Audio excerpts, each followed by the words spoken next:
दोस्तों, आज एक बार फिर से आप सभी का हार्दिक अभिनंदन, हार्दिक स्वागत। हमारा जो कंसेप्ट चल रहा है, जैसा मैं आपसे डिस्कस कर चुका हूं पहले ही, वेव्स का हम लगभग 30-40% पार्ट पढ़ चुके हैं। उस 30-40% पार्ट में से अब हम उसके क्या क्वेश्चंस कर लेते हैं।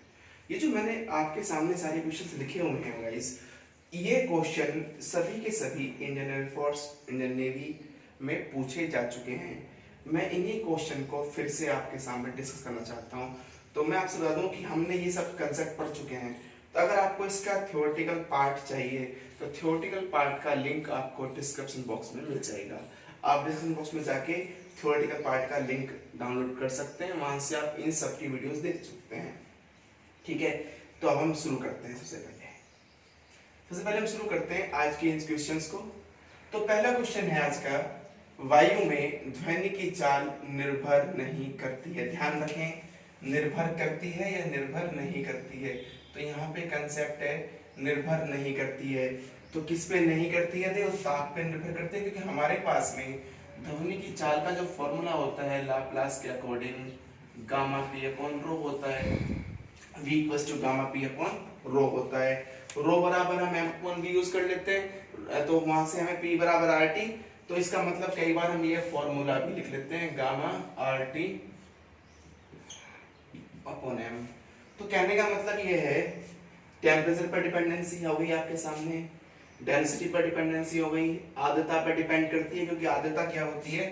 डेंसिटी के इनवर्सली प्रोपोर्शनल होती है। आर्द्रता क्या होती है? डेंसिटी के इनवर्सली प्रोपोर्शनल होती है। तो ये बचता है हमारे पास में दाब, प्रेशर, इस पर निर्भर नहीं करती है कभी भी। ठीक है, तो याद रखना इसका ऑप्शन कौन सा होगा? दाब। गैसों में ध्वनि की चाल किस पर निर्भर नहीं करती है बच्चों? दाब पर निर्भर नहीं करती है। तो पहले क्वेश्चन का आंसर क्या हो गया? दाब हो गया।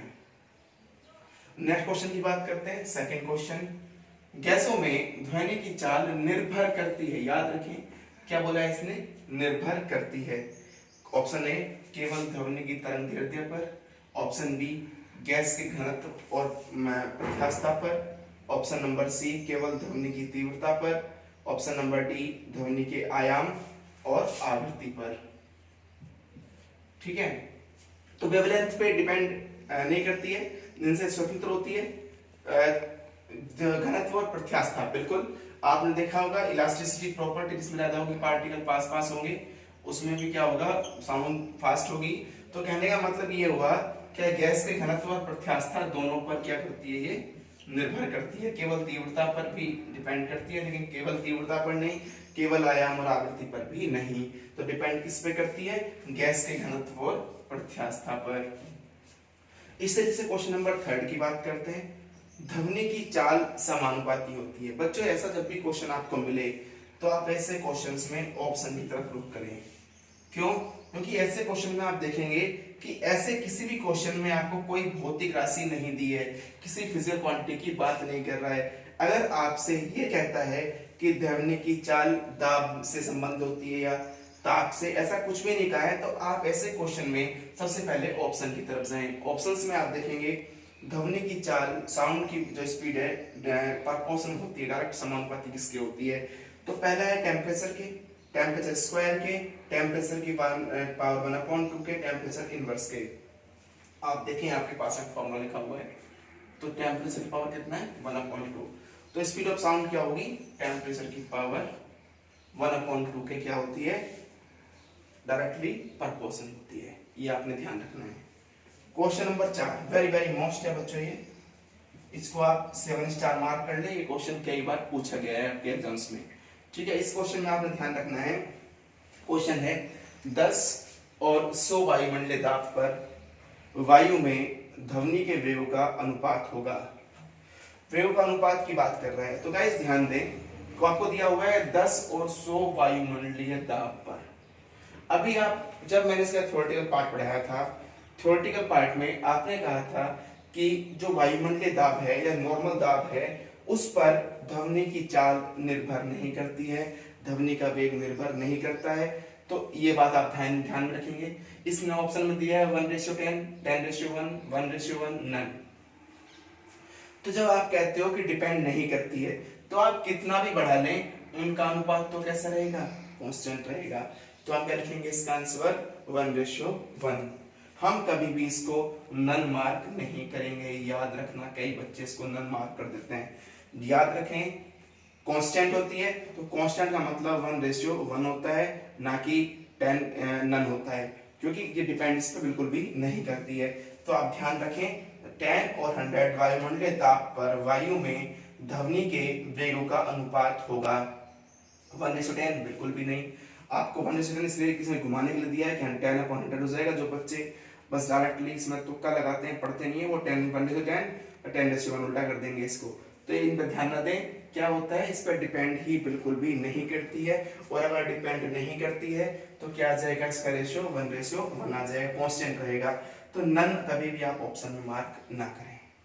नेक्स्ट क्वेश्चन नंबर 5 आज का, गैसों में ध्वनि का वेग स्वतंत्र है। यानी कि क्वेश्चन नंबर, हम जैसा पहला क्वेश्चन पढ़ रहे हैं बिल्कुल वही क्वेश्चन है, लेकिन लैंग्वेज थोड़ा सा घुमा दिया है। पहले क्वेश्चन में आपने देखा था वायु में ध्वनि की चाल निर्भर नहीं करती है, यहाँ पे क्वेश्चन है गैस में ध्वनि का वेग स्वतंत्र है, यानी किससे, किस पर डिपेंड नहीं करता है, किससे कांस्टेंट है।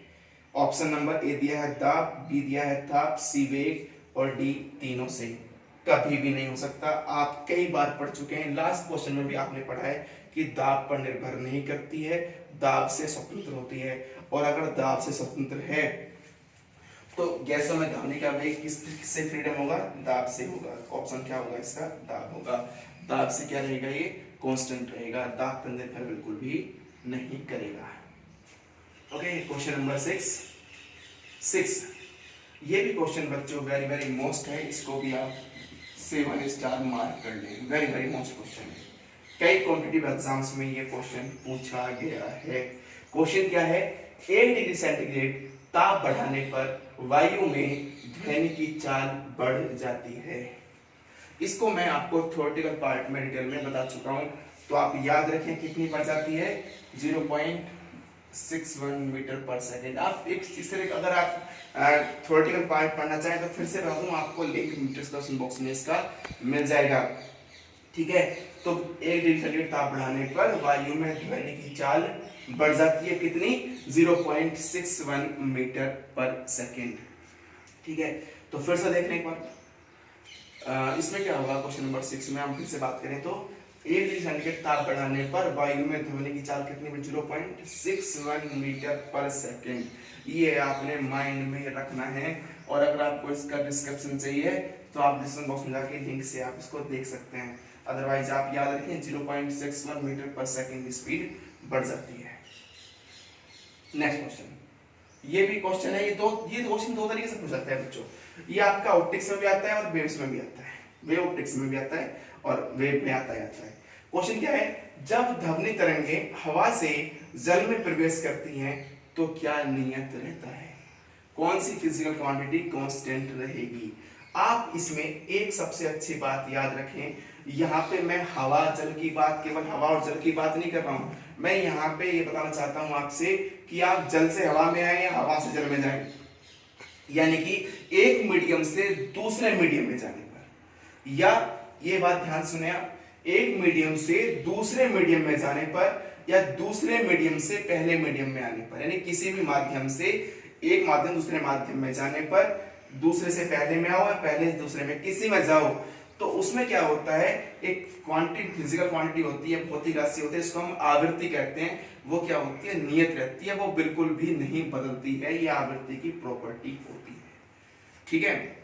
तो याद रखें, यहाँ पे इसने मीडियम का नाम दे दिया है, आपको मीडियम की जगह ये भी बोल सकता है कि एक माध्यम से दूसरे माध्यम में जाने पर, ठीक है, दूसरे माध्यम से पहले माध्यम में आने पर कौन सी भौतिक राशि नियत रहती है, क्या नियत रहता है। तो याद रखें, जब कभी भी ऐसा क्वेश्चन आएगा तो जो हमारे पास फ्रीक्वेंसी होगी, जिसको हम आवृत्ति कहते हैं, आवृत्ति क्या होती है बच्चों, कांस्टेंट होती है। बाकी सबकी सब फिजिकल क्वांटिटी चेंज हो जाती हैं, केवल क्या कांस्टेंट होता है, फ्रीक्वेंसी, जिसको हम आवृत्ति कहते हैं। ये सबसे इंपॉर्टेंट क्वेश्चन था, आप ध्यान रखें इसमें। जब भी हम एक मीडियम से मीडियम में जाएंगे, दूसरे से पहले में आएंगे, तो कौन सी भौतिक यानी कौन सी फिजिकल क्वांटिटी कांस्टेंट रहती है, तो वो होती है आवृत्ति, इसको हम फ्रीक्वेंसी कहते हैं। नेक्स्ट क्वेश्चन, यदि तरंग लंबाई का मान आधा कर दिया जाए तो उसकी आवृत्ति में, तो उसकी आवृत्ति होगी, सॉरी, तरंग लंबाई का मान आधा कर दिया जाए। तरंग लंबाई का सूत्र आपने तनी हुई डोरियों में पढ़ा था, सूत्र n बराबर 1/12 क्या फॉर्मूला था, 1/12 अंडर रूट T/m, मूल आवृत्ति का सूत्र था n = 1/12 अंडर रूट T/m। ये अपने पास में सूत्र था। अब इस सूत्र में आपने देखा होगा कई केसेस में n = 1/12 रूट T/m। इसमें सबसे इंपॉर्टेंट बात ये थी कि आपसे कह रहा है कि लंबाई का मान आधा कर दिया जाए, यानी कि जो L है इसको और भी हाफ कर दिया जाए, 1/L हो जाए। क्या कर दिया आपने, इसको 1/L कर दिया, ठीक है, कितना कर दिया, 1/L। तो आप क्या करेंगे, 2 से मल्टीप्लाई करेंगे, 2 से डिवाइड करेंगे फॉर्मूला बनाने के लिए, तो क्या हो जाएगा, आवृत्ति क्या होगी, दुगनी, कितना हो जाएगी, 2 टाइम्स हो जाएगी। या आप ऐसे याद रखें, जो फ्रीक्वेंसी होती है वो इनवर्सली प्रोपोर्शनल किसकी होती है, L की होती है। अगर लंबाई को आप कर रहे हैं तो फ्रीक्वेंसी क्या हो जाएगी, 2 टाइम्स हो जाएगी। लंबाई को 4 टाइम कर रहे हैं तो फ्रीक्वेंसी क्या हो जाएगी, हाफ हो जाएगी। ये आपने ध्यान रखना है, ठीक है। तो ऑप्शन क्या होगा इसका, ए होगा।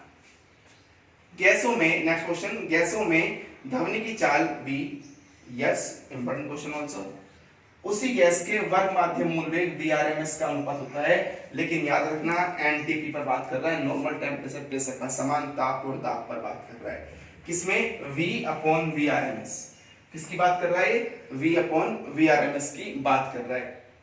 तो V/Vrms की जब भी हम बात करेंगे तो इसका रेशियो कितना होता है बच्चों, Γ/3 होता है। मैं आपको बता चुका हूं इस बात को भी, कितना होता है, Γ/3 होता है, ठीक है। किसमें, जब भी हम V और V/Vrms की Γ/3 होगा, लेकिन Vrms/V करेगा तो 3/γ आ जाएगा, सीधा रेशियो इसका भी, क्योंकि इसकी वैल्यू कितनी होती है Vrms की, 3RT/m होती है, और इसके आप निकाल चुके हो Γ/RT/m, ठीक है। तो वहां से आप इसको सॉल्व भी कर सकते हैं, और डिटेल में चाहिए तो मैं इसको अभी आप रिसोर्स में दे सकता हूं आपको, देखिए ध्यान रख सकते हैं इसमें आप। जैसे आपके पास में Vrms की वैल्यू कितनी होती है, ठीक है। तो मैं इस क्वेश्चन की बात कर रहा था, आपने पता है जो आपने V की वैल्यू कितनी था, Γ/RT/m थी आपके पास में, और Vrms कितना होता है, 3RT/m होता है। तो गाइस आपसे पूछा है V/Vrms, तो V/Vrms कितना हो जाएगा, Γ/RT/m मल्टीप्लाई m/3RT, तो RT से RT, m से m, कितना बचा, Γ/3। इसलिए बता दूं आपको इसका रेशियो कितना होता है, Γ/3 होता है, ठीक है। नेक्स्ट क्वेश्चन, लाप्लास के अनुसार माध्यम में ध्वनि का संचरण होता है, संचरण होता है, ठीक है। लाप्लास के अनुसार आपने देखा होगा हमारे पास में 2 फॉर्मूले थे साउंड के, हमने 2 कांसेप्ट खोल किए थे, न्यूटन्स का कांसेप्ट और दूसरा था लाप्लास का। जब आपने न्यूटन्स की बात की थी तो आपने समतापी की बात की थी, लेकिन जैसे ही आप लाप्लास में आए थे तो आप दोषमुक्ति में आ गए थे। कौन से मान लेते, दोषमुक्त, क्योंकि लाप्लास कहता है कि जो हमारा साउंड है वो कौन सा मेथड है, कौन सा प्रक्रम है, कौन सा सिस्टम है, रुतोष में है, एडियाबेटिक है। क्या होता है, एडियाबेटिक होता है। आइसोथर्मल नहीं है, आइसोथर्मल किसने कहा था, न्यूटन ने। समतापी किसने कहा था, न्यूटन ने कहा था। एडियाबेटिक किसने कहा, लाप्लास ने। तो कौन सा कांसेप्ट होता है, रुतोषी प्रक्रम होता है। नेक्स्ट क्वेश्चन, यदि नमी युक्त वायु में ध्वनि की चाल v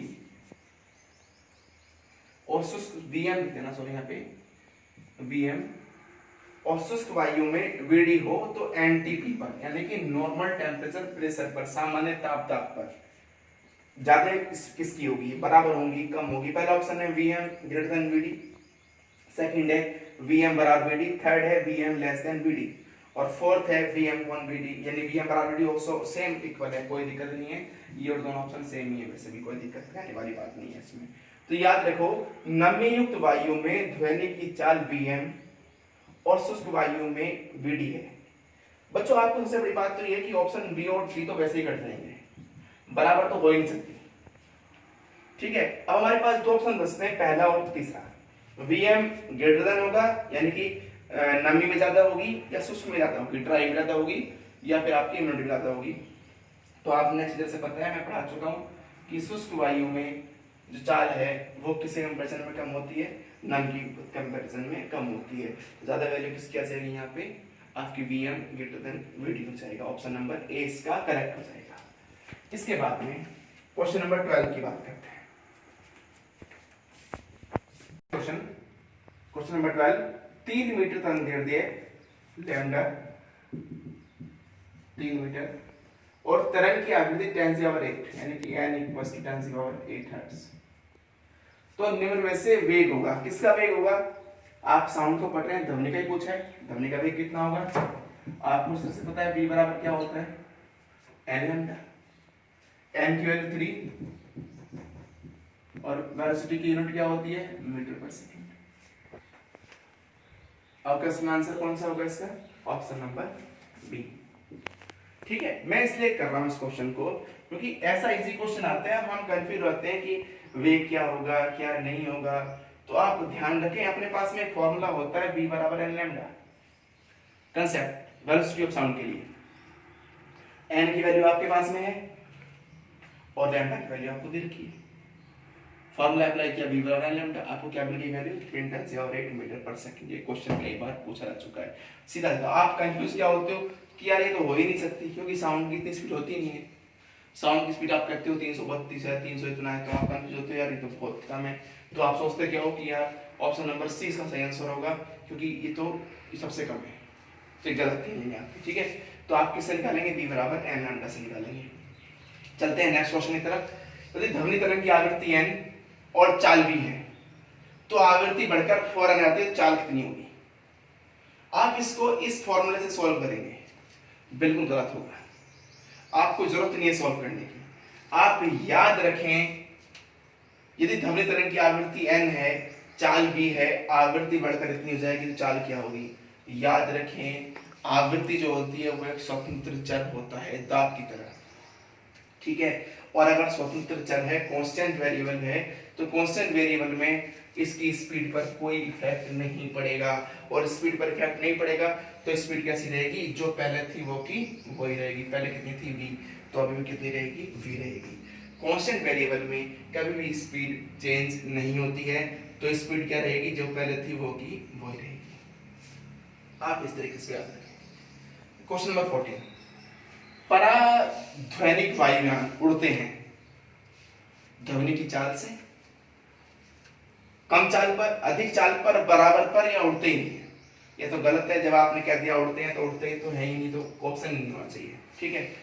अब उसके बाद में कम चाल पर, अधिक चाल पर, या बराबर चाल पर, मैंने आपको सुपरसोनिक वेव के बारे में बताया था, जिनको हम पराध्वनिक चाल भी कहते हैं। तो इसमें क्या होता है, सुपरसोनिक साउंड क्या होती है? जिसकी स्पीड साउंड से ज्यादा होती है। क्या होती है? सुपरसोनिक साउंड, जो साउंड की स्पीड से ज्यादा स्पीड से मूव करते हैं तो साउंड पीछे छूट जाती है और एक वर्गाकार यानी आपके कोन टाइप में, शंकु टाइप में पीछे परफॉर्मेंस दे जाते हैं, मतलब शंकु टाइप में बन जाता है पीछे। तो हम उसको क्या कहते थे? सुपरसोनिक वेव कहते थे। यहाँ पे किसकी बात कर रहा है? पराध्वनिक वायुयान उड़ते हैं। तो आपने कहा पराध्वनिक ध्वनि ध्वनि की चाल से ज्यादा, तो वायुयान भी क्या होंगे? ध्वनि की चाल से अधिक चाल पर मूव करेंगे। तो इनकी स्पीड भी क्या होती है? साउंड की वेव से मैक्सिमम स्पीड होती है, ठीक है। आज का लास्ट क्वेश्चन, क्वेश्चन नंबर 15, किसी गैस में ध्वनि की चाल का लाप्लास सूत्र है। बच्चों ये कई बार आरपीएससी में पूछा गया है, फर्स्ट ग्रेड में, इंडियन एयरफोर्स में, इंडियन नेवी में पूछा गया है। ये क्वेश्चन बहुत इंपॉर्टेंट क्वेश्चन है, एग्जाम में बहुत बार पूछा गया है। किसी गैस में ध्वनि की चाल का लाप्लास सूत्र होता है। आपने शुरू में पढ़ा था लाप्लास और न्यूटन्स कंसेप्ट पढ़े थे। जब आपने न्यूटन कंसेप्ट की बात की थी तो आपने कहा था v बराबर v/ρ, जिसको आपने दाब तरंग भी कहा था। लेकिन जब आप बात करेंगे लाप्लास की, तो लाप्लास में आपने कहा था, ये तो किसका था? न्यूटन का सूत्र था। ये किस पे बेस्ड था? समतापी पर, याद रखो। आपने कहा कि ये क्या प्रैक्टिकल वैल्यू से मैच नहीं हो रहा था, तो प्रैक्टिकल इसकी वैल्यू कितनी आई थी? 280 आई थी मीटर पर सेकेंड। ये क्या था? प्रैक्टिकल वैल्यू से मैच नहीं था। उसके बाद में लाप्लास आता है। लाप्लास ने क्या बताया, लाप्लास ने कहा v बराबर गामा p अपॉन रो होता है, और ये कहां से लाया इसको, ये लाया था रुतोष्म से, इसको हम एडियाबैटिक प्रोसेस भी कहते हैं, रुतोष्म प्रक्रम से। तो v बराबर गामा p, इससे क्या प्रैक्टिकल वैल्यू भी मैच हो गई थी, और 332 मीटर पर सेकंड आपकी वैल्यू आ गई। गामा की वैल्यू कितनी पुट की थी आपने, 1.4। ठीक है, तो ये क्या होता है लाप्लास, फॉर्मूला क्या था, v बराबर गामा p अपॉन रो। तो कौन सा ऑप्शन आएगा इसका, ऑप्शन बी आएगा। तो गाइस आज जो हमने बात की है अभी तक हमने कुल बात की है कुल 15 क्वेश्चंस की। ये 15 क्वेश्चंस आज हैं, 15 क्वेश्चन लास्ट लेक्चर में थे। नेक्स्ट लेक्चर में मैं कुछ क्वेश्चंस की ही बात करूंगा, उसके बाद में हम नेक्स्ट अपना टॉपिक स्टार्ट करेंगे। तो मैं आपको बता दूं कि अभी तक जितना भी हमने पढ़ा है उसके जो कंसेप्चुअल क्वेश्चंस हैं जो अपने एग्जाम्स में बार बार पूछे गए हैं, हम केवल उन्हीं पर फोकस कर रहे हैं, उन्हीं पर डिस्कस कर रहे हैं। तो अभी तक मैं आपको फिर से गाइड कर दूं कि जो मैंने आपके लिए आज क्वेश्चन बनाए थे, लास्ट लेक्चर में जो हमारे क्वेश्चंस थे, वो सभी के सभी क्वेश्चंस इंडियन एयरफोर्स एग्जाम्स में पूछे गए हैं। ठीक है, तो अभी तक हम जो बात करते आ रहे हैं वो हम क्वेश्चन ही कर रहे हैं। लास्ट लेक्चर भी था, ये भी है, और नेक्स्ट लेक्चर भी हमारा क्वेश्चंस का होगा। इसके बाद में वापस हम अपने टॉपिक की तरफ बढ़ेंगे। ठीक है, तो मैं आपको बता दूं कि लाप्लास का सूत्र होता है, ये हो गया अपना क्वेश्चंस। तो आज हमने कुल मिला के 15 क्वेश्चंस को डिस्कस किया। गाइस ये क्वेश्चंस आपको बहुत हेल्पफुल बनने वाले हैं। इनसे रिलेटेड अगर आपके पास में कोई क्वेश्चंस है जिसका आपको आंसर नहीं मिलता है, अगर आपको उसका आंसर नहीं मिलता है, तो आप आकर के लगातार कमेंट बॉक्स में या मेरा फिर डिस्क्रिप्शन बॉक्स में कॉन्टेक्ट नंबर भी दिया हुआ है व्हाट्सएप पे, उस पर भी आप संपर्क कर सकते हैं। बट आपने कंटिन्यूसली रखें, लॉकडाउन है उसका फायदा उठाएं, ये टाइम है आपका स्टडी का, आप कंटिन्यू स्टडी करें। और किसी भी तरीके की प्रॉब्लम है, कोई भी क्वेश्चन है, तो आप लगातार मुझसे पूछ सकते हैं। ठीक है गाइस, थैंक यू। मैं फिर से नेक्स्ट लेक्चर में आपके लिए कुछ क्वेश्चन लेकर आता हूँ। आपको वीडियो जरूर पसंद आएगा ही हो, आपको पसंद आए तो आप लाइक करें, कमेंट्स करें, और उसके अलावा आप और भी कोई प्रॉब्लम है आपको तो आप बताएं, मैं आपको सॉल्व करूंगा। नेक्स्ट थिंग, आप जिसने चैनल सब्सक्राइब नहीं किया है वो सब्सक्राइब भी करें। Thank you guys.